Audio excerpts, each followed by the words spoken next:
I consider my guest this week to be the Wayne Bennett of the horse world.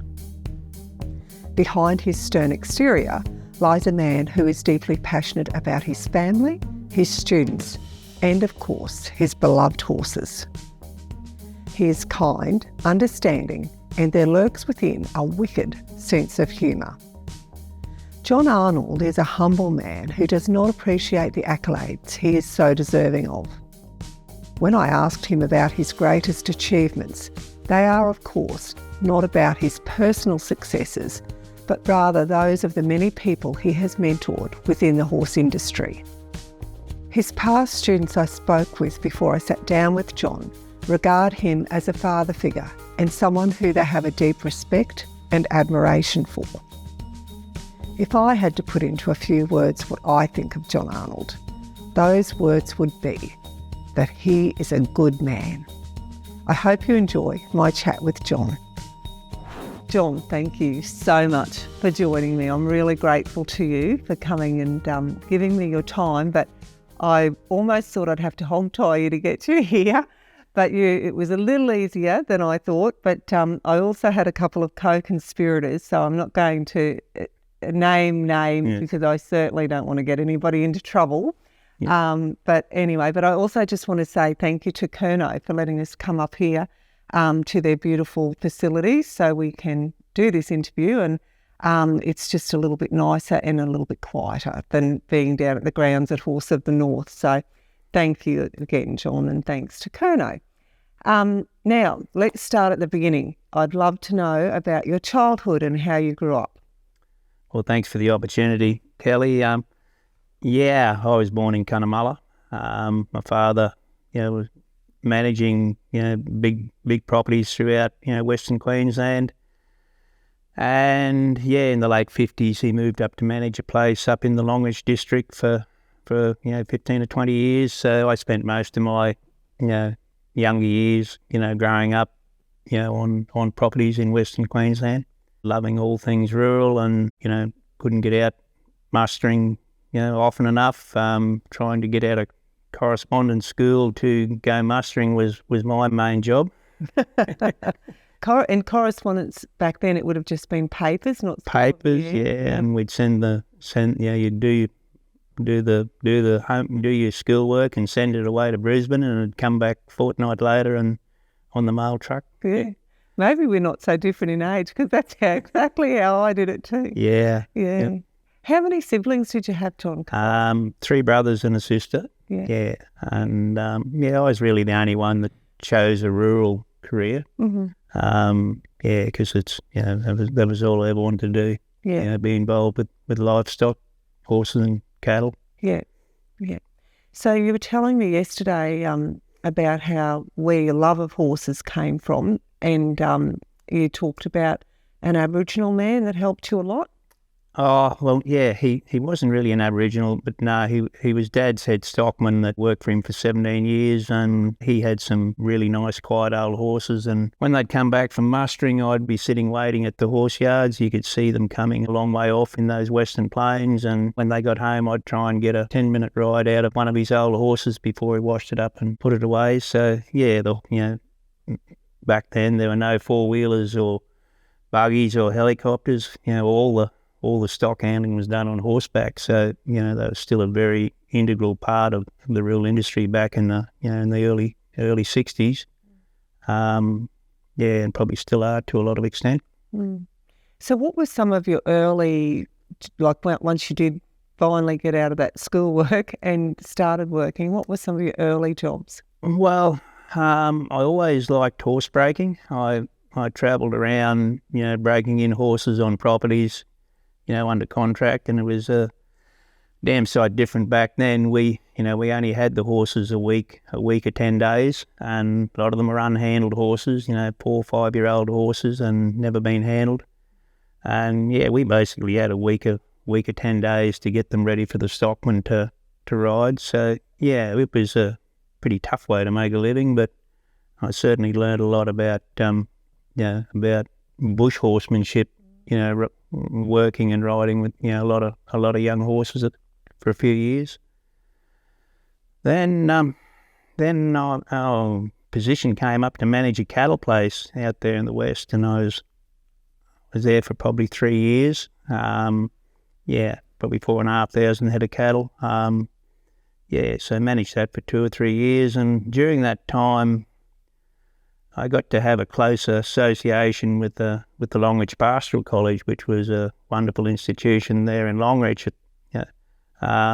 where I would let the students, the instructors and the students come out, and they could help with the mustering, the tailing weaners, branding. We did preg testing courses there using the cattle. We did AI courses. So I got to forge a pretty close association with the college, and then eventually a position came up looking for another horsemanship instructor.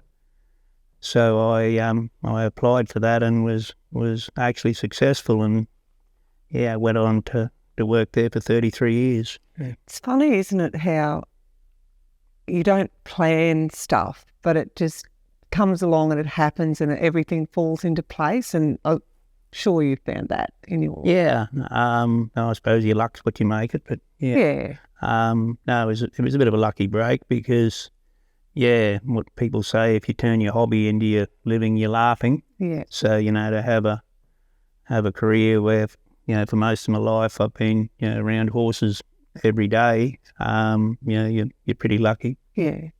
John, I just want to backtrack a little bit because I want to ask about Jackie.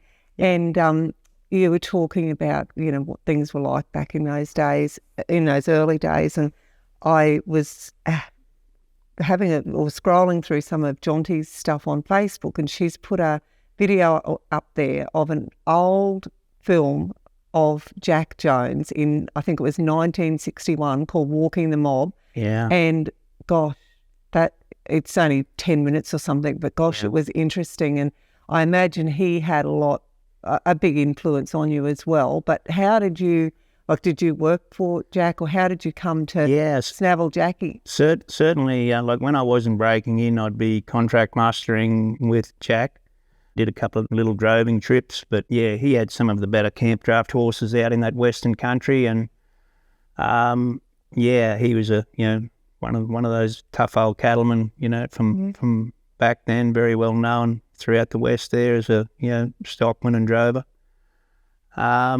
He still branded the calves Bronco branding. He wouldn't use a cradle. So he was a pretty tough old character, but very lucky that he had very good horses, and he would let me ride his horses occasionally, which was terrific because it gave me a feel of how a good horse, what a good horse should be able to do. And he had horses that had won 20 odd open drafts. Well, you get riding those sort of horses at a young age, you sort of you can get your eye in for what you've got to do to make a good horse. A bit like if I said, go and build a Toyota Land Cruiser and you'd never seen one, you wouldn't have a clue what to aim for. So to get on good horses at a young age is very important for a young person trying to learn, I believe. So when did Jackie come into the picture? Pretty well straight away, I suppose. We've been married 35, 40 years or something. 36 years. 36. Thanks, Kelly. So I have my spies, don't you worry. Thank you. I was close, Yeah, you were. I was in the right time frame, Yeah.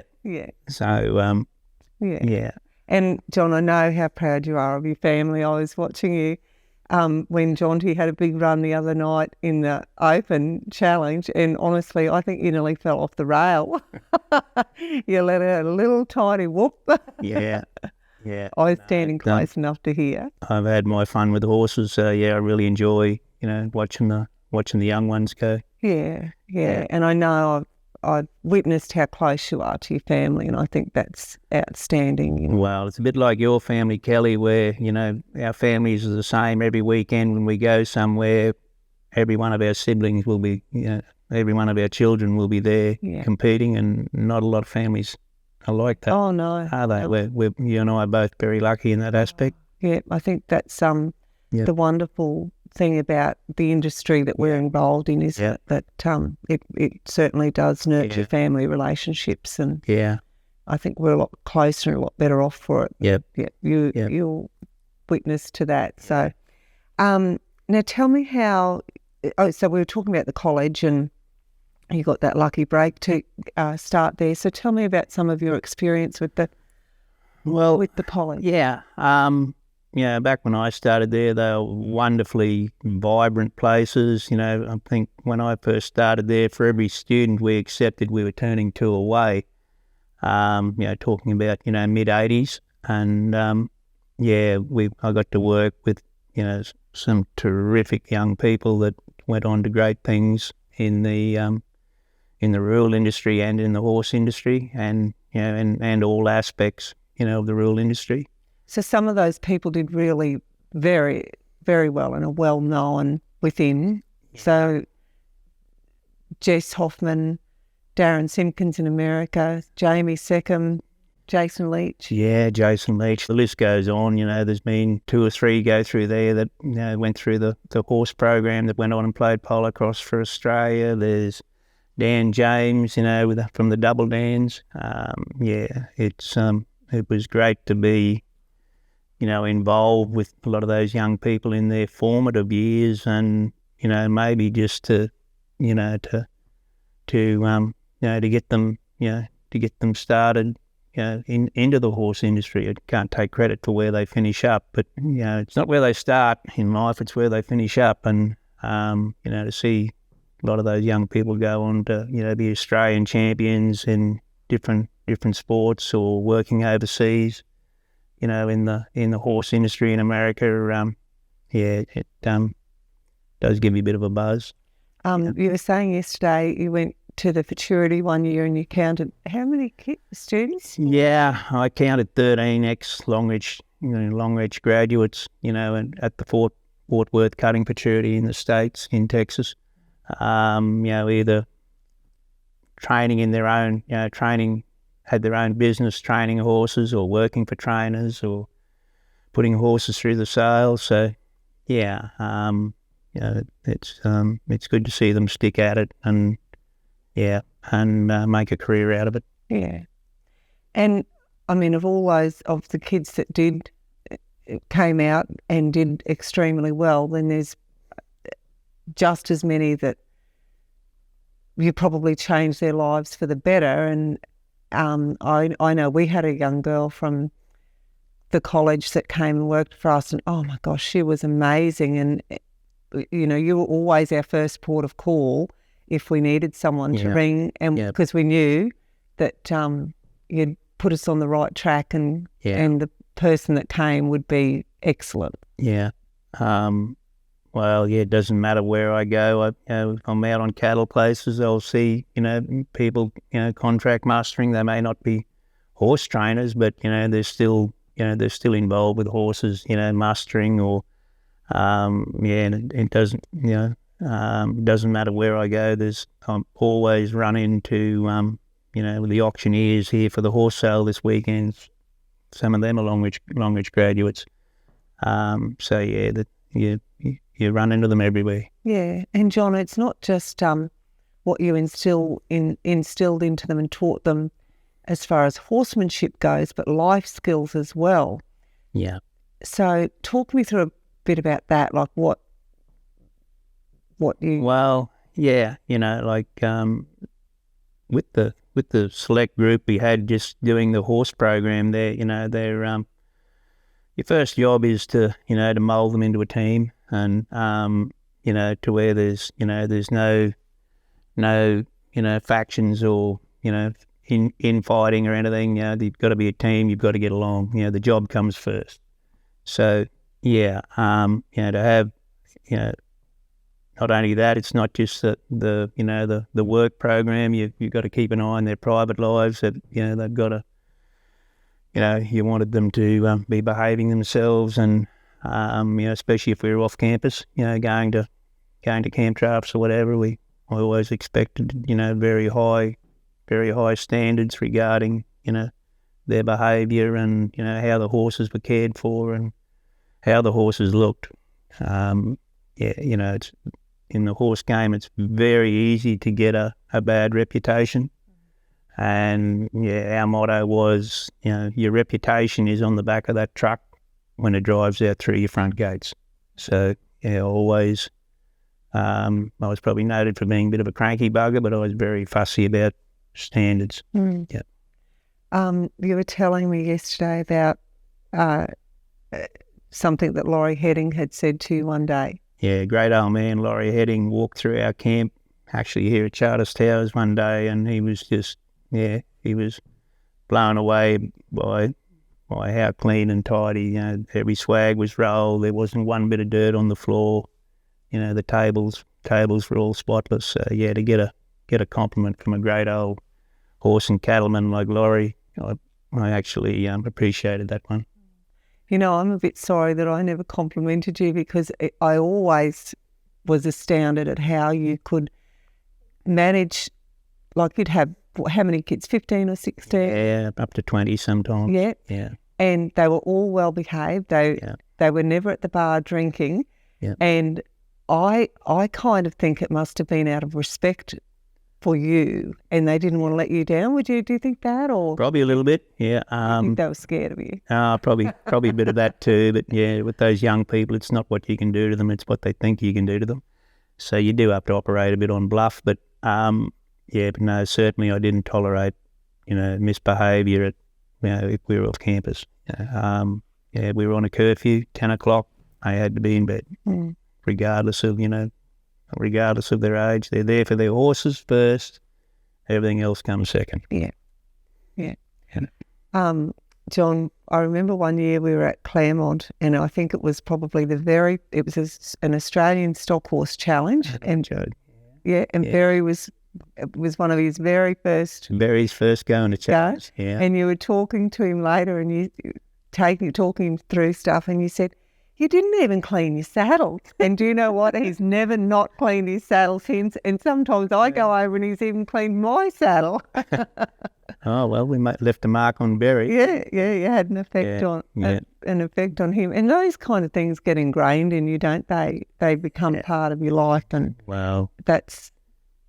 Yeah, as a part-time saddler, I like to see well-maintained gear. Yeah. I'm very, very fussy about, gear being greased properly and cleaned, saddle cloth, skirts, that sort of thing.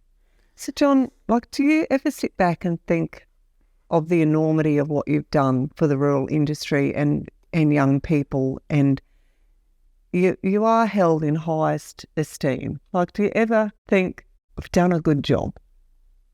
Well, I've always tried to do things to the best of my ability. I suppose, I had put 2,500, 3,000 students that I, put on horses over the years. Plus, in my spare time, I did a lot of contract work for the big companies. So, I don't know.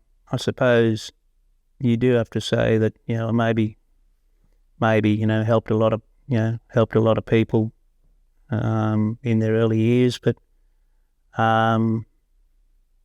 it was a hell of a ride. You're very disciplined, and so where does that come from? Does that come from your own childhood, or? Well, yeah, certainly. Strict family upbringing, but I work with Ken May, the late Ken May, who we lost recently. And he was actually a great mentor for young people. You never saw Ken on a horse that wasn't well groomed and well shod. His camp, his gear, his vehicles were always, washed and spotless. So standards are very important. Set an absolute bottom benchmark and don't tolerate anything under that. It has to be above that benchmark with anything. Whether you're cleaning a stall or whether you're washing a saddle cloth. You've got to have standards. Mm. Yeah. John, tell me about some those days of work. It was years, wasn't it? I think you said 6 years you worked with Kenny at Longreach. That must have been a really remarkable time for both of you. Just It was, and back in those days, you know, the corporation was very receptive of the idea of their staff trying to better themselves. So yeah, Ken and I went to countless schools in, you know, horseshoeing, horse health, you know, cutting, camp draft, working cow horse, reining, you name it. If there was a, you know, professional trainer, you know, running a school, we made sure we were there. So yeah, it was a very, very good, both character and professional building exercise for me. Being able to learn as much as we could about our trade. So there was a flow-on effect, so we could, you know, train people better and know more about our area of expertise. Yeah. So who were some of those people that had a pretty big influence on you and that helped you betting your own horse? Well, certainly in my early days, my late father-in-law, Jack Jones, and then, Ian Francis, Todd Graham, Ray Hunt, you know, Martin Black, Al Dunning, the list goes on and on. We're all still learning, so, learning never finishes. No, that's with horses anyway. Yeah, that's very true. John, just talking about, you know, your students and things. I know you mentored them not only through horsemanship but through life skills as well. Yep. You were telling a sad story about a beautiful girl that worked at Longreach. So would you just share that story? Because I don't think the family are mine, but we had a very tragic case of where one of the students that was doing the horse course actually died in his sleep from a brain aneurysm. Yeah, went to bed laughing and joking, and 10 o'clock, and died in the middle of the night. And that really, really rocked, the other 10 or 12 students. It was pretty dreadful affair. I still keep contact with the family after 15 or 20 years, and we built a plaque for her beside the horse yards, a big sandstone rock with a plaque with a name and a photo on there from all the students. Then when the college closed recently, we removed the plaque, and they have a wall of remembrance at the Australian Stockman's Hall of Fame, and her plaque is now in amongst those at the Hall of Fame. That's such a special thing, and I love that was done for her, and it is important to do those things, isn't it? Well, it is. Like I said, the first thing you want your group to be is a team. So it was a very devastating event. Yeah, at that early age. John, I'm sure you've had lots of tough times in your life, but you've had some wonderful moments as well. And what are some of your career highlights? Not really what I did. I won a few drafts and a few challenges here and there, but I rather like to hear that some young fella, young fella's gone on and done well. Certainly 1 year at Cloncurry Challenge, I think 4 out of the 5 place getters in the under 25 were all, longish graduates from the previous couple of years. But certainly, getting the students to sell their sale horses well. When we went to a sale, we topped the gelding market here at Charters Towers, I believe, 4 or 5 times. The mares once. We've held the record here for a long time for a gelding. We set the record twice at the Rockhampton Quarter Horse Sale for the geldings.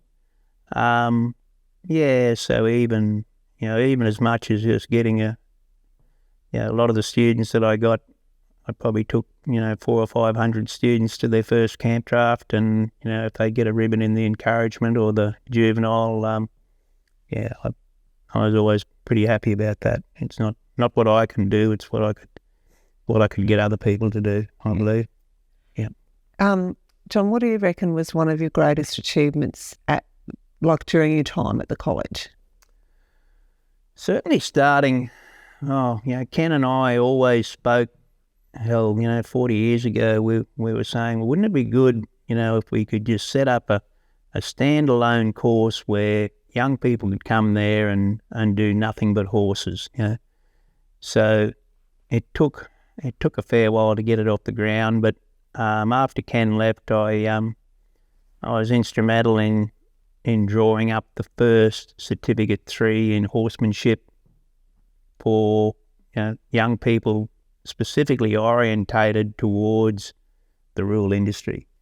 So it gave them a background, a grounding in shoeing, horsemanship, handling foals, breaking in, horse breeding, caring for stallions, caring for mares, nutrition, anatomy and physiology, mastering, and of course the competition, which we orientated towards Stockman's Challenges and Camp Draft, was an immensely popular course. We always had no trouble filling it, and I believe I was probably the first one in Australia to run a course of that type, which I was which I helped develop. Mm. So and you did that all without your own degree.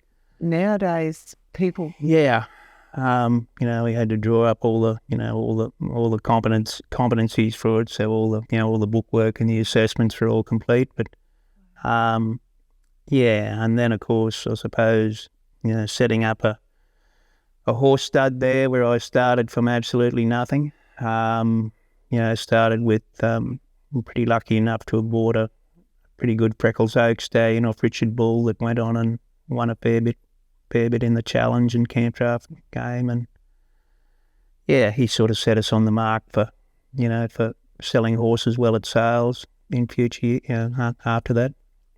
So that was Genuine Roy. That was Oaks Rush. That's right, And Oaks Rush. And then lucky enough to have had another horse that won a fair bit too, called Genuine Roy. Yeah. So John, I want to talk about him for a little bit because I know how much your family adore you. So tell me what they did to you or did for you in the last few years, which was very special. Yeah, when the college was, in the process of being wound up, we probably don't want to go there, but when the college was being wound up, we still had about 40 of the best quality, competition horses and better brood mares still left there that had to be auctioned off. And before I left, when we were basically dispersed from the college, I asked, could I take the old stallion with me to give him a home? He was then 23 and his, semen was, failing. So I asked, could I take him? And I was given a fairly adamant no. And I said, he's a government asset. He has to be auctioned. So, after 22 years, I walked off and left him behind. And when the auction was on, my three children actually, without telling me, they purchased the old horse, and he's been at home ever since, living a life of luxury. So did he just turn up? He came on dippies, didn't he? Yeah, he came on dippies, but they gave me a warning that he was coming. So he's at least he had the luxury of being looked after in his few final years. Yeah. Your duty of care to a horse doesn't finish when you stop riding them. We still owe it to those horses. I probably rode better horses, but at the end of the day, someone had to put their hand up to look after him, and I'm glad my children did. It was very special. John, Oaks Rush won a fair bit of stuff, didn't he? Yeah, I think he won 22 challenges. He won the Rocky Rush. He placed up very well at Cloncurry. He won a lot of cutouts. Back then, I let the students ride him in juveniles, and yeah, he won. They were still allowed to ride stallions in juveniles, and yeah, it didn't matter who I put on him. They won a ribbon on him here and there. He's a beautiful temperament horse. Yeah, so he was a pretty nice old horse that really helped the college horses, get established, as competition horses. The one horse we sold, I know, went on and helped a kid win a juvenile title for the ACA. So yeah, he bred some pretty useful horses. Oh, John, I just want to ask you one question to finish on. Yeah. If you hadn't done what you've done, what do you reckon you would have been? Well, I always wanted to be a vet, but I didn't do very well in chemistry and physics at school, so that was ruled out. But now I'd still be in the rural industry somewhere. I've never worked anywhere else but, involved with some facet of the rural industry. So yeah, probably, managing properties or something, yeah. But I wouldn't want any other. I wouldn't want any other, to be in, the mines or an office job. Yeah, I'm an outdoors person. Yeah. John, thank you. It's been a privilege to chat to you and a privilege to know you and watch you in the show ring and also the kids and see what you've done with so many people. And I probably should have come and talked to you when I first had my children and said, right, how do I keep these kids disciplined? How do I get them to keep their rooms tidy and clean? I'd send Jacqueline if you needed them to keep them in line. It's probably a bit late now. You can't teach an old dog new tricks. No. But thank you, John. Thank you so much. I really appreciate it. Thanks for the opportunity, Kelly. Thank you for watching and listening to my interview. If you'd like to hear more inspiring stories, subscribe to my YouTube channel or my podcast and follow me on Instagram and Facebook at Life Journey TV.